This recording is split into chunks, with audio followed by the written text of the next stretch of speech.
Stop being a target. Listen to me. Manipulation is not chaos. It is a predictable script. For too long, you allowed others to control your emotional state, leverage your guilt, and use your deepest insecurities against you. This stops now.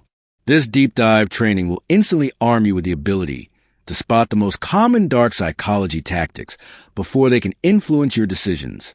We are installing a non-negotiable zero-tolerance policy for emotional abuse.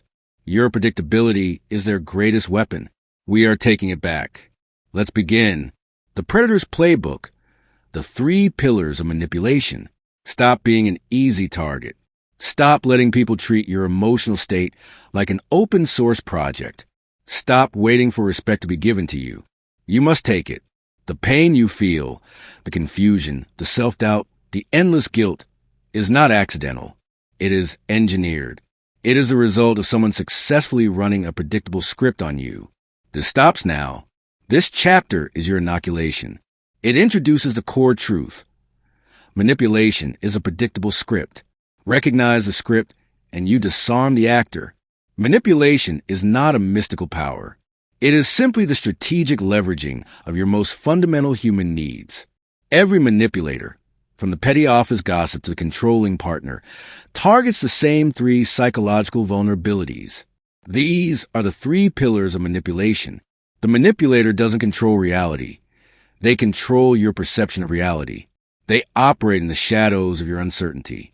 We are dragging their tactics into the harsh light of day. Pillar 1, the need for certainty, the predictability trap. Your mind craves answers. It needs to know the rules, the consequences, and the emotional landscape. Manipulators exploit this by creating manufactured chaos. They keep you guessing. They create ambiguity around their feelings, your status, and the facts of situation. They thrive when you're forced to spend mental energy trying to decipher their next move or their true intention. This uncertainty drives you toward a single goal, resolution at any cost. The result? You become predictable. You become so desperate for a firm footing that you will accept the manipulator's version of reality, their rules, their guilt trips, their ultimatums, just to end the mental strain. The command, you must embrace the discomfort of, I don't know. Your mind must become comfortable with ambiguity. The moment someone forces you to spend excessive energy figuring out their mood or their meaning, you must identify it as a hostile act of control. You have a choice. Be a slave to resolution, or be the master of your internal stability, regardless of their chaos. Pillar 2, the need for belonging, the isolation lever. Humans are wired for connection. We fear abandonment and rejection. The manipulator uses this need as an emotional chain, threatening to break the bond unless you comply. They create an us versus them narrative. They make you feel uniquely chosen, then threaten to withdraw that status. They make compliance feel like love, and disagreement feel like betrayal. This is a subtle but powerful threat of isolation. The result? You compromise your values, your boundaries, and your needs to secure your place. Your fear of being alone is leveraged against your desire for freedom. The command, you must aggressively install the counter-truth. Your worth is non-negotiable, and your integrity is more valuable than any relationship built on coercion. You must teach yourself that aloneness is freedom, not failure. The only true connection is one based on mutual respect and consent. Any bond that relies on you shrinking yourself to fit is a prison, not a partnership. You don't need their permission to be whole. You don't need their presence to be worthy. Pillar 3, the need for validation, the approval hook. This is the vulnerability of the ego. We need to know we are smart, capable, and good. The manipulator is a master of the validation deficit. They feed you tiny, controlled doses of approval, a backhanded compliment, a moment of praise followed by a harsh critique. They keep you hungry, running on an emotional treadmill, working desperately for the next drop of positive affirmation. The result? Your self-approval metric, SAM, becomes entirely external. You hand the remote control of your internal state to the manipulator, who can now raise or lower your self-esteem at will. This makes you predictable, controllable, and utterly dependent. The command, you must generate your own worth through discipline and action. Your approval must become internal and non-negotiable. The moment you catch yourself seeking a compliment or a reassurance from the person who routinely tears you down, you must deploy the 10-second delay and refuse to engage. It's not about winning their praise. It's about winning your own respect. That's the key. Emotional manipulation is designed to provoke one of three predictable responses: fear, guilt, or desire. Fear, to control your action. Guilt, to control your compliance. Desire, for approval, to control your self-worth. Your job is to make your responses unpredictable. Your job is to make your emotions inert to their triggers. Every single manipulative tactic we will discuss, gaslighting, guilt-tripping, blackmail, is a sophisticated attempt to pull one of these three levers. Once you understand the lever, the magic trick fails. The script is exposed. Your predictability is their greatest weapon. We are taking it back. You must become the observer of the script, not the actor in the drama. You have identified the pillars they attack. Now, we must dissect the most insidious attack of all, the attempt to destroy your own sense of reality. Gaslighting, the war on reality, terminating self-doubt. You understand the three pillars of manipulation: certainty, belonging, and validation. Now, we confront the most insidious attack on your psychological stability. Gaslighting. Gaslighting is not a simple lie. It is a systematic, calculated attempt to make you doubt your own perception, memory, and sanity. It is the manipulator's war on your internal authority. The goal of gaslighting is to destroy your pillar of certainty and force you into total reliance on the manipulator's version of reality. Once you doubt your own mind, you are psychologically dependent. You are trapped. This is the most critical defense you must master. Your perception is non-negotiable. Gaslighting operates in three cold, predictable stages. When you know the stages, the script loses its power, and you can deploy the counter tactic instantly. Stage 1, denial and deflection. The manipulator introduces doubt by flatly denying a fact you know to be true. I never said that. You're imagining things. That was just a joke. You're too sensitive. They use language designed to frame your legitimate emotional reaction as a character flaw. It's not about them being wrong. It's about you being flawed. They are attacking your right to feel or remember. The tactical response. You must refuse to enter the debate. Do not argue the facts. Do not search for proof. That is a waste of energy. Your response must be declarative and final. You have a choice.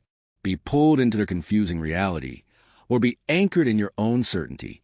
Stage 2, resistance and defense. When you push back, the manipulator ramps up the intensity. They express outrage at your accusation. They may bring in past, irrelevant events to muddy the waters. How dare you accuse me? After everything I've done for you, I can't believe you're bringing that up now. They attempt to flip the script, forcing you onto the defensive. Now, you are no longer defending the fact. You're defending your integrity or your loyalty.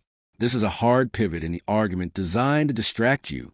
The tactical response. You must recognize this pivot as a manipulation tactic and refuse to take the bait. When they attack your character, you do not defend it. You simply return to the original fact and enforce the boundary. You don't need their permission to own your truth. Stage 3, devaluation and dependence. If the gaslighting is successful, you eventually stop trusting yourself. You apologize for being too sensitive. You start preemptively checking with the manipulator. Did that really happen? Am I overreacting? This is the goal achieved. You have outsourced your mind. The manipulator has become the final arbiter of reality in your life. You are dependent on them for certainty. The tactical response. You must install a non-negotiable factual verification system in your life. The Factual Verification System. Document the data. For any high-stakes conversation or crucial commitment, write it down immediately. Use voice notes, email confirmations, or a private journal. This is not for proof to them. It is for proof to yourself. This is your mental toughness externalized. Declare, do not debate. When gaslighting hits, you do not engage in conversation about what happened. You simply state your truth and end the conversation. That is my reality. I trust my memory. Then, you immediately shut down the discussion. Label it and you disarm it. Find an external anchor. Have one objective, trustworthy person in your life, a neutral friend, a coach, or therapist who can act as a sounding board. Run the fact by them. This is an insurance policy against the pillar of certainty collapsing. Your reaction to gaslighting must be one of strategic indifference to their emotional outburst and absolute commitment to your own truth. When they deny your reality, you must deploy the Stonewall technique, Chapter 7 preview. You give them nothing, no tears, no rage, no desperate defense. Just silence and the calm declaration of your fact. Your emotional reaction is their greatest weapon. We are taking it back. Gaslighting thrives on friction. The friction of you trying to correct their lie. Remove the friction by removing your effort. You simply state your truth and move on to your quiet discipline. Your work, your goals, your sanity. It's not about convincing them. It's about preserving your peace. Remember the command. Refuse the role, collapse the script. The role they want you to play is the frantic, self-doubting fool. You refuse it by remaining calm, certain, and focused on the facts you verified. You have disarmed the war on reality. You have secured your mind. Now, we address the emotional chain that links you to manipulator, the powerful weapon of guilt, the guilt-tripping game, the weaponization of obligation. You have secured your internal reality against gaslighting. Now, we confront the next major pillar of attack, guilt-tripping. Guilt is the single most effective tool for long-term control. It is the emotional chain that links you to the manipulator, leveraging your fundamental human need for belonging, pillar 2. Guilt-tripping is a weaponization of obligation. The manipulator frames their own needs, desires, or emotional instability as your moral duty. They tell you, through various tactics, that your happiness is directly responsible for their misery. This is a core truth you must internalize. You are not responsible for another adult's happiness or emotional regulation. The goal of guilt is to force compliance through emotional discomfort. It wants you to feel pain for prioritizing your own needs, your boundaries, or your freedom. You have a choice. You can be emotionally indebted to the manipulator, or you can become sovereign over your own conscience. We are implementing the zero guilt pivot, the 3 tactics of the guilt tripper. Guilt tripping is deployed through 3 primary, predictable tactics. The sacrificial frame. The manipulator emphasizes their own suffering, martyrdom, or sacrifice, often for you.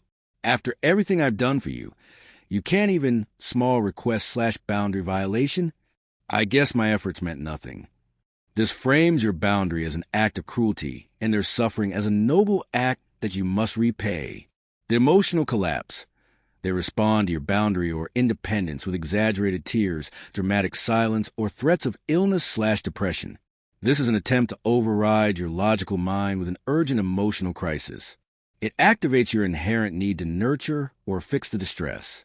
The scorekeeping debt. They use past favors as currency. Remember that time I drove you to the airport? Now I need you to cancel your plans and help me.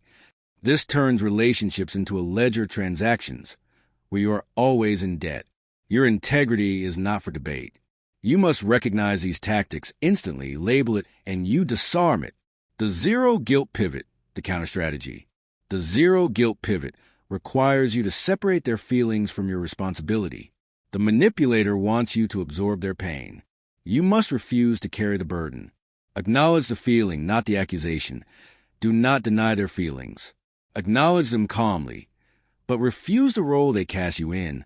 Manipulator says, I'm so hurt that you chose your friends over me. Your pivot. I hear that you are hurting. However, this is my decision.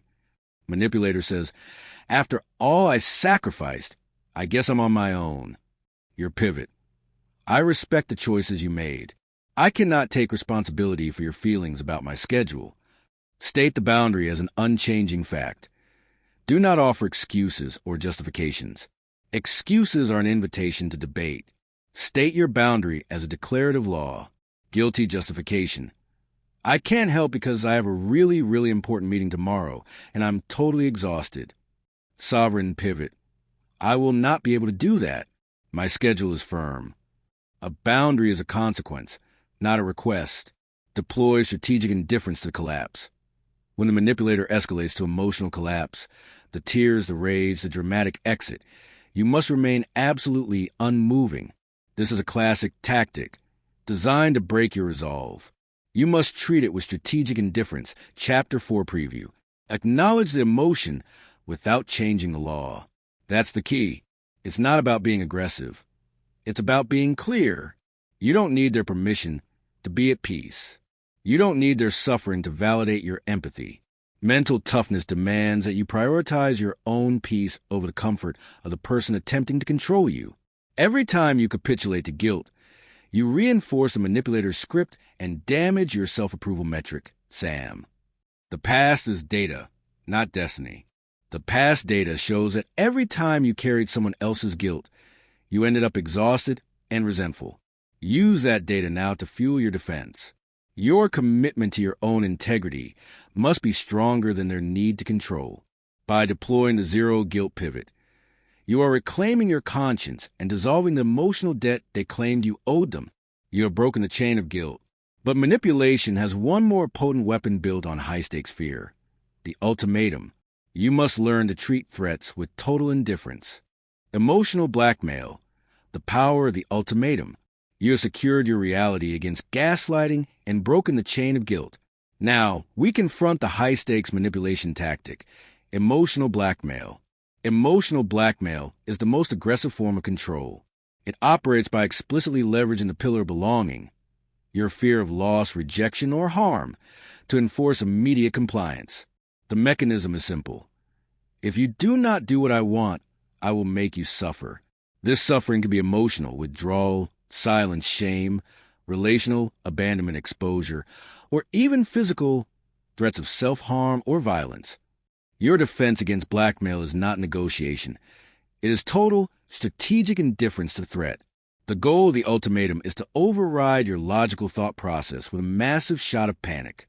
The manipulator elevates their demand to a crisis level to make you believe that compliance is your only way to restore safety. You have a choice. You can be paralyzed by their fear-mongering, or you can maintain absolute command over your response. The blackmail script, the FOG factor. Emotional blackmail relies on the FOG factor: fear, obligation, and guilt. We have already addressed the last two, but fear is the weaponizer. The demand, a specific, often boundary-violating request. The resistance, you hesitate or say no. The pressure, the manipulator introduces a threat, the ultimatum. Examples: if you really care, you would do this, or I'm leaving. Or if you don't call off your trip, I will tell everyone what you did. Or if you say no, I don't know what I'll do to myself. The response, you panic and comply to stop the pain. The person with an unbreakable mindset knows that threats are leverage, not destiny. The manipulator is testing your willingness to pay the high cost of the threat versus the cost of losing your integrity. The tactical response, non-reaction and strategic withdrawal. When faced with an ultimatum, your action must be simple, immediate, and emotionless. Delay. Immediately deploy the 10-second delay from a non-reaction principle. Do not respond to the threat verbally or physically. The initial shock is designed to make you act rashly. You must wait. De-escalate the threat.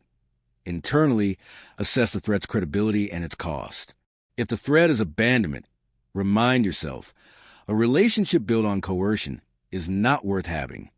If the threat involves self-harm, your immediate, calm response is to call professional help, not to comply with the blackmailer's demand. You are not their therapist or their warden. Deploy indifference. You must respond to the threat with strategic indifference. You refuse to show panic, sadness, or anger. Your response must be calm and factual, focusing on your boundary, not their threat. Blackmailer says, if you don't give me the money, I'm going to ruin your reputation. Your response, that is your decision. My answer on the money is final. Blackmailer says, if you go out with your friends, I'm never talking to you again. Your response, that is your choice. I am going out now. That's the key. Refuse the role, collapse the script. The role they want you to play is the frightened supplicant. When you refuse to play that role, their threat, their weapon, becomes inert. You don't need their permission to protect yourself from blackmail. You need the discipline to tolerate the discomfort of their fallout. Your emotional reaction is their greatest weapon. We are taking it back. You must understand the psychological principle. The manipulator is testing the boundary. If you comply under the duress of the ultimatum, you teach them that this is the most effective way to control you. The next ultimatum will be harsher, and the cost will be higher. It's not about winning the argument. It's about preserving your integrity. This is where your commitment to your zero-tolerance policy, Chapter 8 preview, becomes vital. If the relationship depends entirely on your perpetual compliance, it is not a relationship. It is a hostile takeover. You must be willing to accept a loss to secure your sovereignty. Mental toughness is the capacity to endure the discomfort of an ultimatum while remaining committed to your non-negotiable laws. The minute you choose compliance out of fear, you choose psychological slavery. The past is data, not destiny. The data shows that the only way to end blackmail is to call the bluff by demonstrating that you value your integrity more than the outcome of their threat. You have disarmed the fear-based ultimata. Now, we address the classic cycle of control often employed by the most destructive manipulators, the intoxicating rush of affection followed by the brutal withdrawal. Love bombing and devaluation, the narcissist cycle. You have disarmed the fear and the guilt. Now, we confront the most intoxicating and confusing tactic of the predatory personality, the narcissist cycle, the rapid shift between intense affection and brutal devaluation. The manipulator who deploys this cycle is targeting your fundamental need for validation and belonging, pillars 2 and 3. They don't want a partner. They want a supply. Love bombing is not genuine affection. It is a form of control. It is a tactical deployment of excessive attention, praise, gifts, and intensity designed to hook you into emotional dependence before the inevitable withdrawal. The core truth you must internalize: affection should be consistent, not explosive. The cycle works precisely because the initial high of the love bombing is so powerful. It feels like destiny. It feels like the answer to all your insecurities. The manipulator is building a pedestal for you, but they're the only one who controls the ladder. You have a choice. You can chase the fleeting rush of explosive validation, or you can build a stable, quiet life based on consistency. The two phases of a cycle. Phase 1, love bombing, the hook. This phase is characterized by intense, almost immediate commitment. They mirror your interests, declare you their soulmate within days or weeks, and flood your life with constant communication and praise. The goal: to quickly override your intuition and logical mind, creating a massive psychological investment. They are setting the baseline for emotional intensity so high that when they withdraw it, the subsequent pain is unbearable. You become addicted to the intensity. The red flags: factual data. Speed: the relationship moves faster than is healthy or logical. Idealization: they view you as flawless, which is the first lie. Isolation: they try to consume all your time, subtly separating you from your existing support system. The tactical response: slowing the pace. You must force the relationship into a sustainable, logical pace. You must apply the law of zero friction in reverse. Introduce friction by creating space and observing their reaction. Your command: if someone is declaring eternal love after 3 weeks, your internal response must be: focus on patterns, not promises. You do not argue their feelings. You simply enforce a slow, measured approach.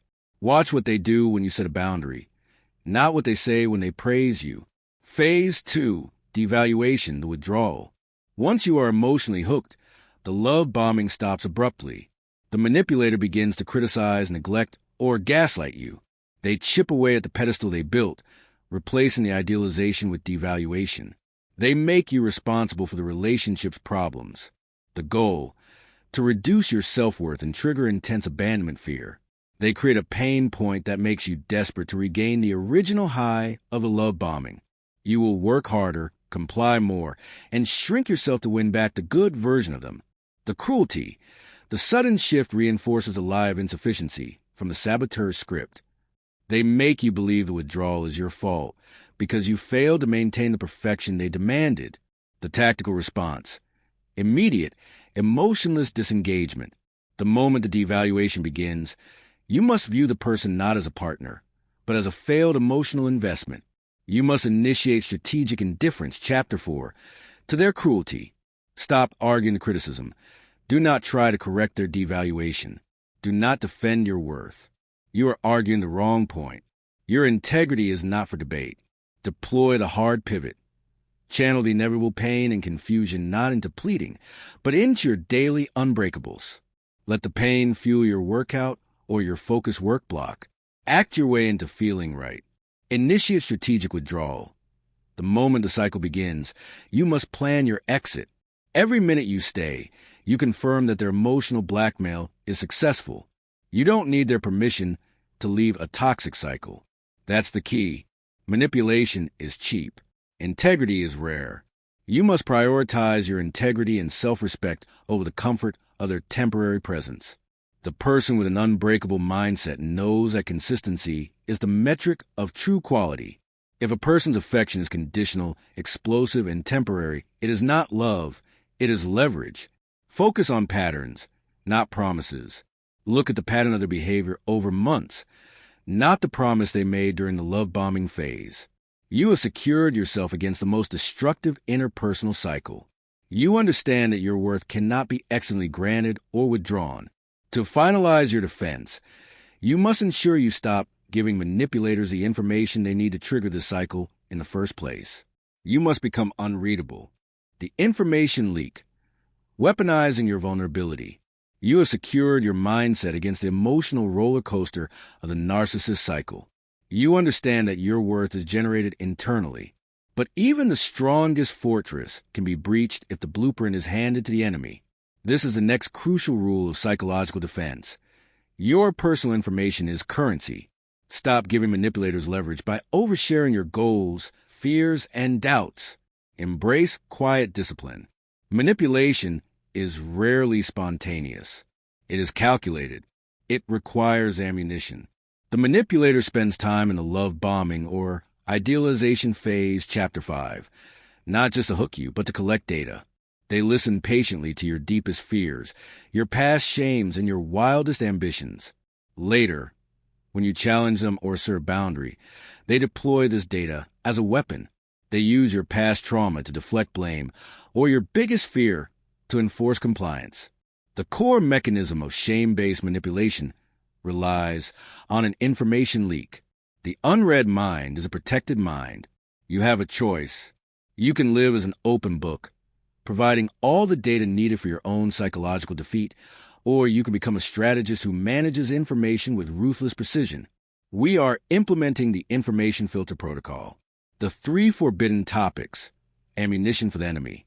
To deploy quiet discipline, you must identify the information that, if shared, can be weaponized against you. These are the 3 areas you must guard with absolute certainty. Your deepest insecurities and shames. The manipulator will listen to your story of a past failure, a childhood wound, or a moment of deep shame with feigned empathy. Later, when you assert boundary, they will deploy phrases like, "You're acting just like your father, aren't you?" Or, "That's why you can't hold a job. You always run when things get hard." They use your vulnerability to trigger the lie of insufficiency. The defense. Stop narrating your trauma for anyone who is not a certified professional. The builder, Chapter 5, sees the past as data for self-improvement, not as a story for pity. Your future goals and ambitions. Sharing major unexecuted goals, e.g., leaving a job, starting a business, getting fit. Will the manipulator give them power? They can inject subtle doubt, framing their cynicism as concern. If you fail, they have the satisfaction of being right. If you succeed, they will attempt to take credit or minimize your effort. Noise is the enemy of execution. The defense. Silence is your greatest psychological advantage. Let the results of your daily unbreakables, Chapter 3 preview, be the announcement. Don't tell them what you're building. Show them when it's finished. Your relationships with competitors/friends, manipulators, particularly those prone to isolation tactics, will mine information about people who pose a threat to their control, e.g., supportive friends, logical colleagues. They will use this data to triangulate, to manufacture conflict, create jealousy, or dismiss your support system as bad influences. The defense. Be strategically vague. Your relationships are your support network. Guard the details of those relationships fiercely. Do not provide data that can be used to isolate you and trigger the pillar of belonging. That's the key. Silence is your greatest psychological advantage. The only person who truly needs to know the depths of your fear is you. Your job is to convert that fear into disciplined action, to hard pivot the anxiety, not to turn it into conversation. It's not about being secretive. It's about being strategically sovereign. You must treat every conversation as a potential data gathering session. When someone pries too deeply, asking invasive, emotionally charged questions, you must employ the gray rock method. The gray rock method, defense against prying. The gray rock method is a defensive communication strategy where you become so boring, unengaging, and non-reactive that the manipulator loses interest. You offer no emotional supply, no drama, and no personal data. Manipulator asks about a fight with your family. Weak reply, "It was awful. I feel so guilty, and I think I'm the one who always messes things up." High data, high supply. Gray rock reply, "It was fine. It's handled. We're moving on." Zero data, zero supply. Manipulator asks about your biggest fear in starting a new project. Weak reply, "I'm terrified I'll waste all my time and money and end up looking like a fool." High data, high supply. Gray rock reply, "It's a process. I'm taking the necessary steps. I'll let you know when it's done." Zero data, zero supply. You don't need their permission to be vague. You are not being rude. You are enforcing a necessary psychological boundary. You are protecting your peace. Manipulation is cheap. Integrity is rare. The person who is committed to quiet discipline understands that their silence is a profound statement of self-trust. It says, "My world is under my command, and you do not have the clearance level to access the blueprints." Refuse the role, collapse the script. The role they want you to play is the oversharing, vulnerable confidant. You refuse this role by becoming the unreadable builder. You have secured your internal data. You are now unreadable and strategically silent. This makes the manipulator desperate. They will escalate their tactics, forcing a confrontation. You must be prepared to handle that escalation with the ultimate strategic defense, non-engagement. The strategic withdrawal, the art of non-engagement. You have secured your internal data, deployed quiet discipline, and become unreadable. This is a massive threat to the manipulator. When they can no longer access your vulnerabilities, they will escalate their tactics to force a reaction. Your ultimate tactical defense against this escalation is strategic withdrawal. This is a principle. Your only goal is to preserve your peace. You must master the art of non-engagement to render their provocations inert. The manipulator's entire system runs on your energy. They need your defense, your tears, your anger, or your frantic attempts to correct their narrative. Conflict is their supply. When you refuse to engage, the entire manipulation script collapses. You have a choice. You can be dragged into every manufactured drama, or you can become a strategist who controls the battle space by walking away. We are implementing the Stonewall technique. The Stonewall technique. The Stonewall technique is a defensive communication stance where you become emotionally non-reactive and intellectually unengaging. You present no friction, no emotion, and no data for the manipulator to work with. You are not fighting. You are simply not present to fight. The goal, to force a manipulator to escalate their effort, exposing their ugly, true motive, while you expend zero energy. When a manipulator attempts to provoke you, through guilt-tripping, baiting you into an argument, or gaslighting your reality, your response must be minimal, emotionless, and final. Deploy the 10-second delay. When the trigger hits, you do not immediately react. You pause. You remind yourself. Your emotional reaction is their greatest weapon. We are taking it back. Use scripted non-phrases. You do not offer explanations, apologies, or justifications. You use short, factual, non-committal phrases that give them zero traction. Instead of, "I'm sorry I can't talk about that now because I have a huge deadline and I'm stressed." Giving data for future use. Use, "I will not be discussing that topic," or "this conversation is over," or "that is my decision." Physically withdraw. If the manipulator escalates, raising their voice, following you, or deploying the emotional collapse, Chapter 3, you must physically remove yourself. You stand up, state your intention, and leave. I am not going to continue this conversation while you are yelling. I am leaving now. That's the key. It's not about winning the argument. It's about preserving your peace. Your commitment to leaving the conflict must be absolute. You don't need their permission to leave a conversation that compromises your sanity. Strategic consequences of non-engagement. When you master strategic withdrawal, 3 powerful things happen. You reclaim authority. Every time you successfully walk away from a hostile interaction, you teach your nervous system that you are safe because you are in command. This rebuilds a pillar of certainty and reinforces your self-approval metric, SAM. You force exposure. Non-engagement forces the manipulator to show their hand.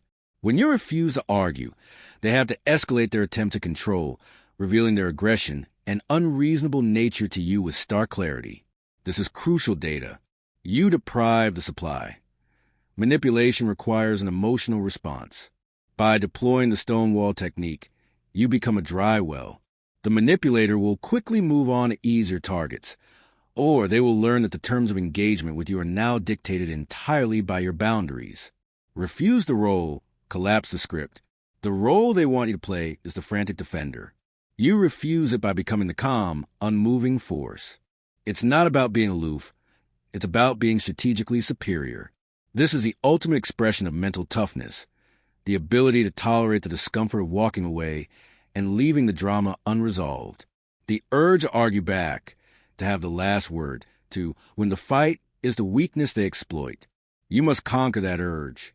A boundary is a consequence, not a request. Your withdrawal is the consequence for their unacceptable behavior. The past is data, not destiny. The data shows that arguing never changed the manipulator's mind. It only exhausted you. Use that data to fuel your feet and walk toward your own peace. You have secured your external defense. You are now a master of non-engagement and withdrawal. But a defense is only effective if its rules are non-negotiable. You must now define the ironclad laws that protect your space and your sanity. The zero-tolerance policy, installing unbreakable boundaries. You have mastered the tactical defenses, recognizing the scripts, disarming gaslighting, and executing strategic withdrawal.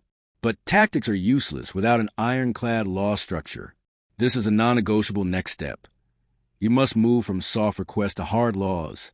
Define your 3 non-negotiable boundaries and commit to enforcing immediate, emotionless consequences for violations. Most people treat boundaries like suggestions. They hint, they hope, they allow the lie of safety to tell them that setting a firm boundary is too aggressive or too mean. This is why manipulation thrives. A suggestion invites debate. A law is a consequence. We are installing your zero-tolerance policy, ZTP. A boundary must be defined by what you will do if it is crossed, not by what you hope the other person will stop doing. The goal is to enforce consequences that protect your time, energy, and peace. You have a choice. You can defend a porous border in a perpetual state of stress, or you can establish a fortress with clear, unmoving laws, defining your non-negotiable boundaries. Your ZTP must focus on behaviors that directly threaten your psychological safety and your self-approval metric, SAM. Define your 3 non-negotiables. The communication law, no yelling, no insults, focuses on the how of the interaction. Your sanity is non-negotiable. The law, we will not discuss this while you are yelling, insulting me, or using personal attacks. The time law, no unannounced demand or crisis-based contact, protects your focus and emotional regulation from the chaos of the manipulator. The law, I will not alter my schedule, cancel my plans, or engage in a high-stakes conversation that is not mutually agreed upon with proper notice. The reality law, no gaslighting or factual distortion, protects your internal authority and pillar of certainty. The law, if you intentionally misrepresent facts or deny my memory, the conversation is immediately terminated, and our contact is temporarily paused. The 3-step consequence structure. Your ZTP must have teeth. Enforcement is the core of the law. You must act like a military commander protecting vital territory, calmly, clearly, and without emotion. First infraction. State the law the first time the boundary is crossed. You interrupt the behavior and state the law clearly, calmly, and declaratively. You do not explain the why. The response. You are yelling. We will not continue this discussion while you are yelling. Second infraction. Deploy the warning consequence. If they immediately violate the boundary again, you repeat the law and deploy a clear, emotionless consequence. This is a final notice. The response. As I just said, I will not discuss this while you are yelling. I am ending the call now. We will not talk for 24 hours. Third infraction. Enforce the zero-tolerance consequence if they violate again, or if the initial violation is severe, e.g., severe blackmail threats, you deploy the consequence with absolutely zero tolerance. You do not argue. You hang up the phone. You walk out of the room. You block the contact. That's the key. A boundary is a consequence you enforce. Your willingness to enforce the consequence is the only thing that teaches the manipulator the new terms of engagement. You don't need their permission to protect your sanity. You need the discipline to tolerate the temporary discomfort of their disapproval or rage. The manipulator will react with outrage, tears, or guilt tripping, revisiting the scripts from chapters 2, 3, and 4. They are testing the law. They are attempting to make you feel guilty for having laws. You must anticipate this defense and meet it with strategic indifference. When they cry, you simply acknowledge their feeling without changing the rule. I understand you are upset. However, the law on personal attacks remains in place. I am leaving now. Your integrity is not for debate. Every time you enforce a boundary flawlessly, you are healing the old wound of manipulation with the steel of mental toughness. You are teaching yourself that you are the commander of your own safety. Refuse the role. Collapse the script. The role they want you play is the apologizing peacekeeper. You refuse it by becoming the unflinching enforcer. It's not about being aggressive. It's about being unequivocally clear. You have secured your external boundaries. You have defined the laws that protect your peace. Now, we must ensure your core self-worth is anchored in a way that makes you immune to external judgment, completing your psychological sovereignty. The power audit, recalibrating your internal authority. You have defined your boundaries. You are enforcing your zero-tolerance policy. But laws are only powerful if the governing authority is confident. Manipulation thrives on your low self-worth. This is the next crucial phase. You must aggressively install your self-approval metric, SAM, as the sole source of validation. Your internal authority must be absolute. The manipulator's ultimate tactic is to convince you that they or the external world are the only valid judges of your worth. They target your pillar of validation, Chapter 1, to force emotional dependency. If they control your self-esteem, they control you. The person with an unbreakable mindset knows that your worth is a fact, not a proposal. It is generated purely by your adherence to your own code of conduct and your daily unbreakables. We are conducting a power audit to locate and destroy all external sources of your self-esteem. Step 1. Terminate the external contracts. Identify all the places where you currently look for official validation. This could be the need for a partner's constant praise to feel loved, the need for social media likes to feel successful, the need for a critic's silence to feel safe. Every time you seek external validation, you are handing over a piece of your internal authority and inviting manipulation. You must deploy the strategic indifference, Chapter 4, not just criticism, but to applause. That's the key. Focus on consistency, not comfort. When you work for applause, you become addicted to the comfort of external approval. When you work for consistency, you build the unbreakable comfort of self-trust. You have a choice. Be a beggar for external scraps of worth, or be the self-sustaining generator of your own value. Step 2. Recalibrate the scorekeeper, the SAM. Your internal scorekeeper must be based solely on effort and discipline, not on results or external recognition. This is the self-approval metric, SAM. Your score is determined by one question. Did I keep the promises I made myself today? Did you execute your daily unbreakables, e.g., the workout, the focus work block? Did you enforce your zero-tolerance policy when a boundary was violated? Did you hard pivot anxiety into action instead of collapsing into fear? If the answer is yes, your SAM score is 100%. You won. The manipulator's opinion, the critic's rage, the silence of crowd, it is all irrelevant noise because you secured the only approval that matters. It's not about being liked. It's about being disciplined. The two are often mutually exclusive. Step 3. Weaponize your self-trust. Your commitment to your SAM must become your ultimate defense against manipulation. When a manipulator deploys gaslighting and says, "You're too sensitive," the person with low self-worth crumbles. The person with a high SAM score thinks, "My worth is based on my execution of my work today." Your opinion has zero bearing on that score. Data filed, action required. When a manipulator deploys guilt tripping and says, "You're selfish," the person with low self-worth compromises. The person with a high SAM score thinks, "My time is protected by my time law. Enforcing my law is an act of integrity, not selfishness." Your worth is non-negotiable. It is a declaration you make through your actions, not a feeling you wait to receive from others. You don't need their permission to decide your value. You are the sole, unappealable judge. Discipline is the antidote to despair. Despair is the consequence of outsourcing your authority. Discipline is a constant, factual evidence that you are powerful, reliable, and fundamentally worthy of respect. The past is data, not destiny. The data shows that when you sought external approval, you were easily controlled.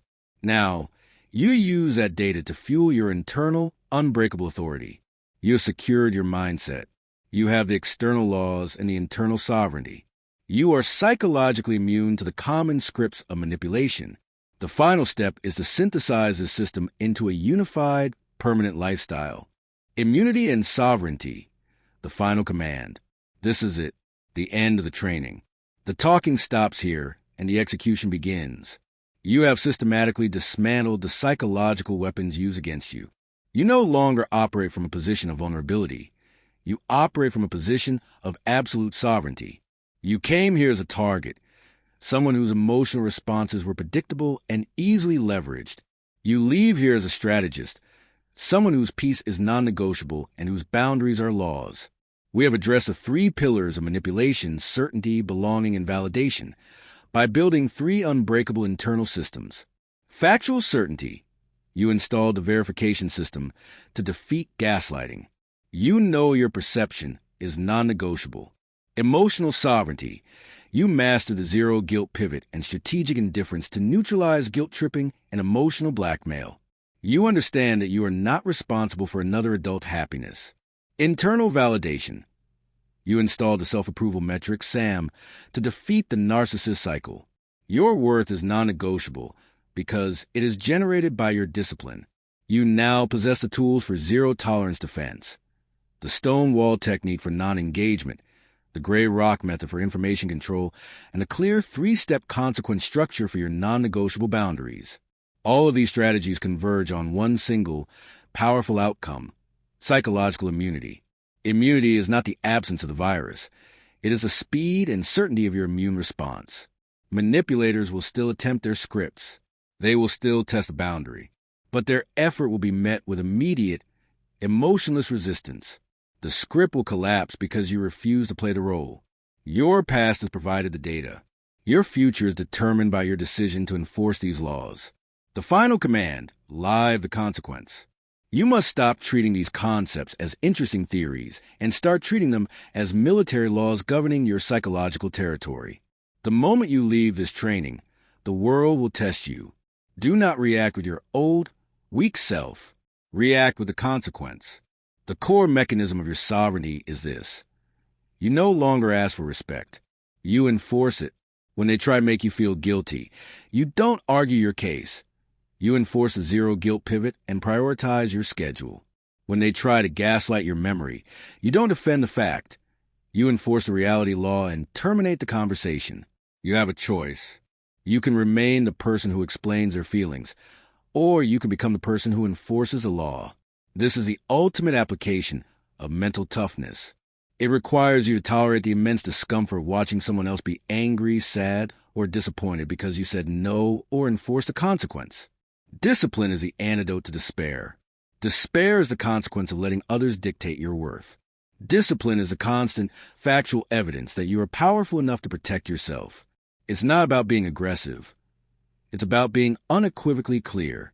Clarity of intention is the highest form of self-respect. Your integrity is not for debate. Your peace is not up for negotiation. Sovereignty, the unbreakable state. True sovereignty means your well-being is entirely under your own command.